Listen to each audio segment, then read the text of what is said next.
नमस्कार। Excellence learners के online English classroom में आप सभी का स्वागत है।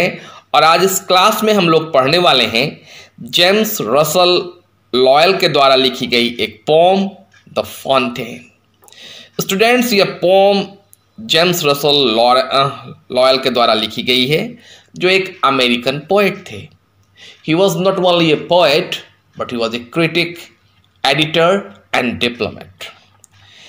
Basically loyal was a romantic poet, लेकिन इनकी कविताओं को अगर हम पढ़ेंगे तो इनकी कविताओं के प्रारंभ में तो इन्होंने नेचर के ऊपर, रोमांस के ऊपर पोएट्री लिखी, लेकिन बाद में इनकी पोएट्री का सब्जेक्ट मैटर चेंज हुआ और ये डिप्लोमेटिक पोम ज़्यादा लिखना शुरू किया था इन्होंने। तो आज इसी के पोएम के बारे में मैं आप लोगों से बातें करूँगा। आपने फाउंटेन जरूर देखा होगा, देखा है ना? जी हाँ, बिल्कुल ऐसा ही फाउंटेन होता है। इसमें वाटर जो है फ्लैश आउट करते रहता है, वाटर मोशन में रहता है। यह फाउंटेन बड़ा ही अट्रैक्टिव एंड फैसिनेटिंग होता है। लेकिन क्या यह फाउंटेन किसी के लिए इंस्पिरेशन भी क्रिएट करता है? देखेंगे इस कविता में आज कि जेम्स को यह किस तरह से इंस्पिरेशन उनके मन में क्रिएट कर रहा था। तो आज इस कविता की पूरी व्याख्या मैं आप लोगों के सामने करूंगा, line by line, word by word. 8 stanzas में यह कविता आपके सामने है। तो आप वीडियो कहीं स्किप नहीं करेंगे, तभी आपको यह पूरी कविता समझ में भी आएगी। मैं यह कविता शुरू करूं इसके पूर्व मैं आप लोगों को एक बार फिर से याद करा दूं, जो अभी हमारे इस चैनल पर नए हैं या जिन्होंने अब तक मेरे इस चैनल को सब्सक्राइब नहीं किया है, प्लीज़ अभी का भी मेरे इस चैनल को सब्सक्राइब कर लें। और सब्सक्राइब करने वक्त बेल आइकन को प्रेस करना बिल्कुल भी ना भूलें, ताकि जब कभी मैं यहाँ से अपडेट करूँ तो उसकी जानकारी तुरंत आपके पास आ जाए। ठीक है? तो चलिए, आप पेन और पेपर लेकर रेडी हो जाइए। इस बीच में हमारे इस चैनल को सब्सक्राइब भी कर लीजिए। और मैं अभी आपके सामने इस पोम की व्याख्या कर रहा हूं, word by word, line by line.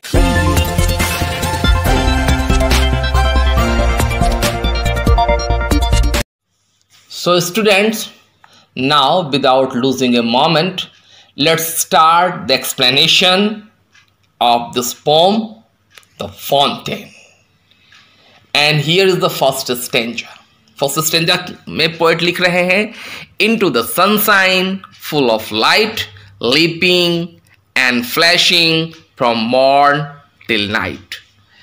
First stanza में पोएट कह रहे हैं कि इन द सनशाइन, जब सुबह सूरज की रोशनी होती है, धूप खिली सी होती है, पूरी की पूरी लाइट होती है, यह लीप करता है, लीप मतलब उछलता है, एंड फ्लैशिंग चमकता है, फ्रॉम मॉर्न टिल नाइट, सुबह से लेकर शाम तक सूरज की खिली हुई रोशनी में यह उछलता है और चमकता है। कौन?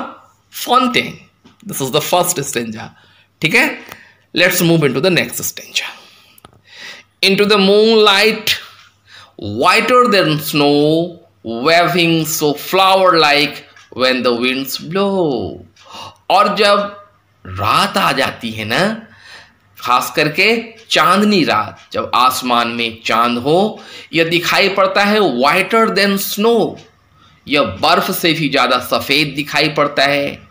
waving so flower like when the winds blow, और जब हवा चलती है तो यह फूलों की तरह हिलता है हवा के साथ।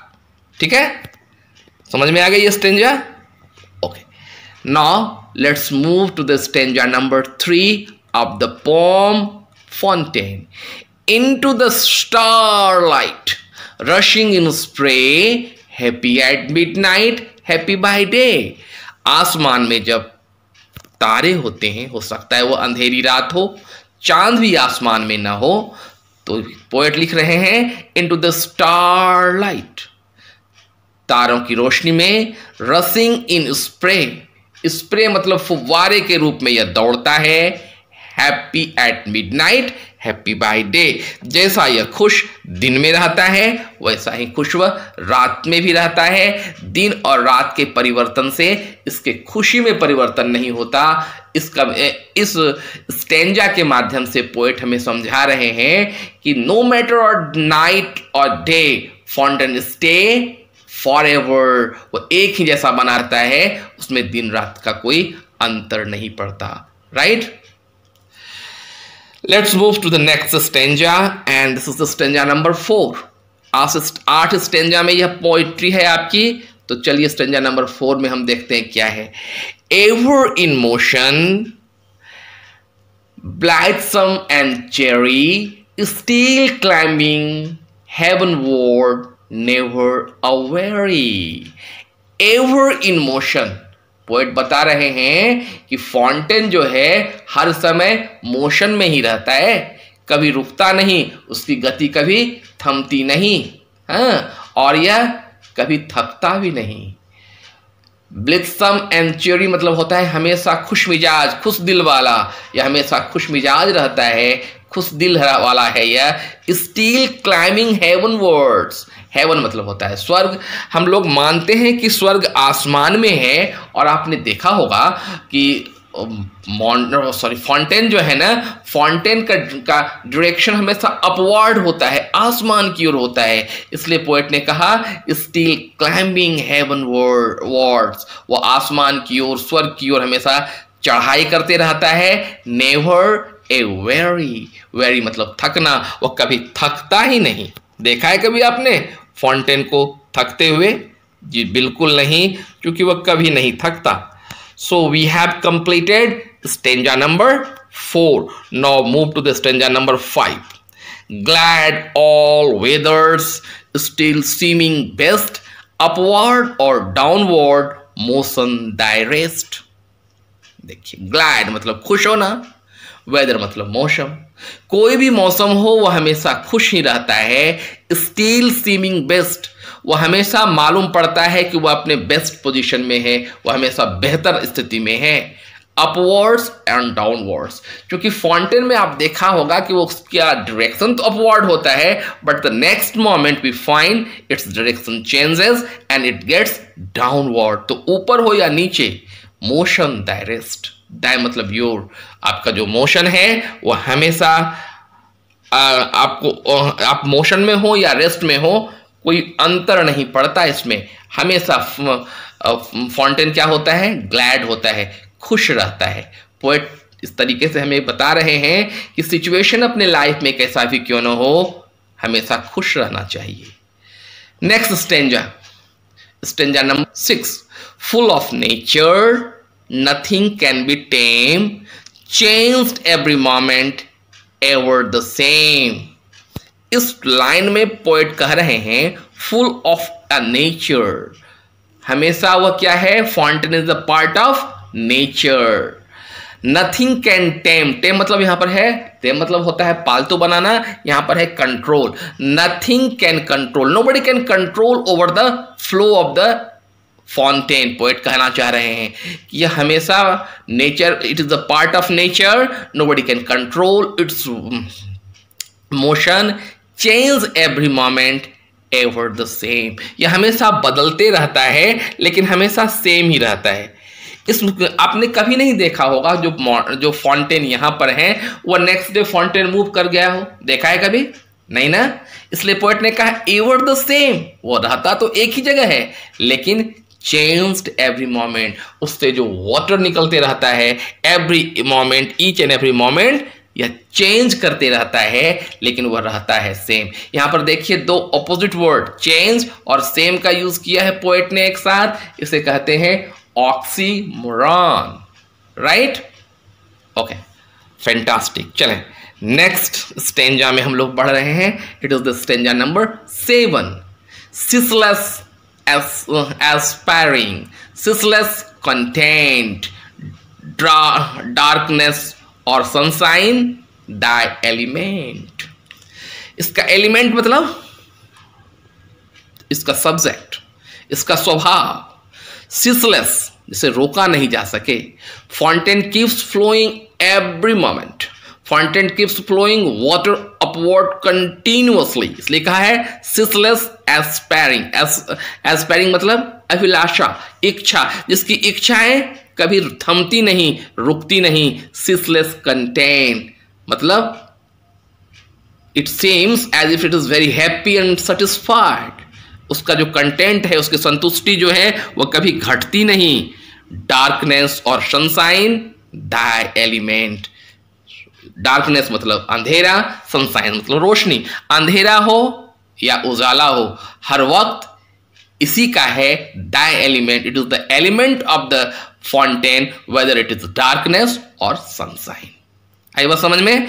पोएट के लिए, पोएट ने कहा माउंटेन के लिए सुबह हो या शाम, रात हो या दिन, सब एक ही जैसा है, कोई अंतर नहीं पड़ता है, राइट। और यही जो इसका एलिमेंट है, यही जो इसका स्वभाव है, यही जो इसकी विशेषता है, यह पोएट को अट्रैक्ट करती है। क्योंकि लास्ट लाइन, लास्ट स्टेंजा में देखिए पोएट क्या बोलते हैं, a glorious fountain let my heart be fresh changeful constant upward like thee मतलब यू। ग्लोरियस माउंटेन, पोएट क्या होते हैं यहाँ पर, पोएट आते आते काफी एक्साइटेड हो चुके हैं पोएट, सो उसने एक्साइटिंग टोन में उसने कहा है कि ए महान fountain let my heart be fresh, मेरा दिल को भी तुम्हारे तरफ फ्रेश होने दो। और कैसा होने दो? चेंजफुल, जिसमें हमेशा चेंजिंग आता रहे, कांस्टेंट, जिसमें अस्थिरता भी हो, और कहा जाए अपवर्ड लाइक दी, और वह ऊपर उठते रहे तुम्हारे ही तरह। इस लास्ट स्टेंजा में पोएट एकदम एक्साइटेड हो गया है और वह मांग करता है फाउंटेन से कि फाउंटेन मेरा हार्ट भी तुम्हारा ही जैसा हो। कैसा हो? फ्रेश हो, और क्या हो? चेंजफुल हो, जिसमें हमेशा कुछ ना कुछ बदलाव परिवर्तन हो, लेकिन उसकी डायरेक्शन क्या हो? अपवर्ड हो, डाउनवर्ड नहीं, राइट। और यही एक पॉइंट पोएट को अट्रैक्ट भी करता है। So here we see poet ने डायरेक्टली एड्रेस किया है फाउंटेन को, और जब पोम में पोएट एड्रेस करता है किसी भी चीज को, उसे कहते हैं एपोस्ट्रॉफी। या एपोस्ट्रॉफी का यूज किया है पोएट ने as a figure of speech. So students, that's all about the poem, और मुझे पक्का विश्वास है यह पोएट्री आपको समझ में आ गई होगी। इसके अंदर जो कुछ लिटरेरी डिवाइस का यूज किया है पोएट ने, वह भी मैंने आपको समझाने का प्रयास किया। अब जाते जाते फिर मैं आपको याद दिला दूं, बारी आपकी। अगर आपने अब तक मेरे इस चैनल को सब्सक्राइब नहीं किया है तो अभी का भी चैनल को सब्सक्राइब करें। वीडियो अगर अच्छा लगा हो तो लाइक करें, शेयर करें। आज के लिए इतना ही, मिलते हैं अगली बार कुछ नए एक्सप्लेनेशन, कुछ नए सब्जेक्ट के साथ। तब तक के लिए धन्यवाद।